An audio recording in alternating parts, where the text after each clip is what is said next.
As A henna artist ഞാൻ satisfied ആവുന്നത് എപ്പോഴാണെന്നറിയുമോ? അപ്പൊ നിങ്ങൾ വിചാരിക്കും വർക്കൊക്കെ കഴിഞ്ഞ് പേയ്മെന്റ് കിട്ടുമ്പോഴായിരിക്കുമെന്ന്. പക്ഷെ അല്ല, നമ്മുടെ വർക്കൊക്കെ കഴിഞ്ഞ് അടുത്ത ദിവസം നമ്മുടെ ബ്രൈഡ് നമുക്ക് സ്റ്റെയിൻ പിക്കും വീഡിയോസും ഒക്കെ അയച്ചു തരുമ്പോഴാണ് നമ്മൾ ഫുള്ളി സാറ്റിസ്ഫൈഡ് ആവുന്നത്. അപ്പൊ അവരുടെ വെഡിങ് ഡേ ഒക്കെ കഴിഞ്ഞിട്ട് നമുക്ക് മെഹന്തി ഹൈലൈറ്റ് ചെയ്യുന്ന കുറച്ച് പിക്സ് ഒക്കെ അയച്ചു തന്നാലോ?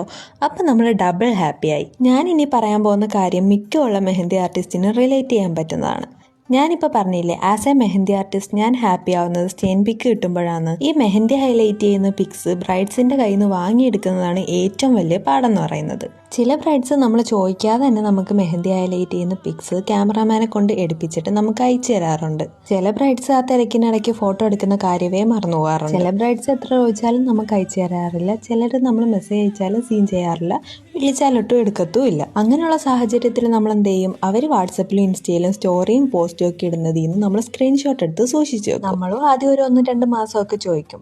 പിന്നെ ചോദിച്ച് നമ്മൾ മടുക്കുമ്പോഴത്തേക്ക് നമ്മളും ആ ചോദിപ്പങ്ങ് നിർത്തും. അപ്പൊ നിങ്ങൾക്കും ഇത് റിലേറ്റ് ചെയ്യാൻ പറ്റുമെന്ന് ഞാൻ വിചാരിക്കുന്നു. അപ്പൊ ഇന്നത്തെ വീഡിയോ ഇത്രേ ഉള്ളൂ. ഇഷ്ടപ്പെട്ടാൽ ലൈക്ക് ചെയ്യണം, ഷെയർ ചെയ്യണം, കമന്റ് ചെയ്യണം, പിന്നെ ഫോളോ ചെയ്യാൻ മറക്കല്ലേ. പിന്നെ നിങ്ങൾക്ക് ഓർഗാനിക് ഹെന്ന കോൺസ് വേണമെങ്കിലോ അല്ലെങ്കിൽ മെഹന്തി ഇടണമെങ്കിലോ എന്നെ കോൺടാക്ട് ചെയ്താൽ മതി. അടുത്ത വീഡിയോ ആയിട്ട് നാളെ കാണാം. അപ്പോൾ ഓക്കെ, ബൈ.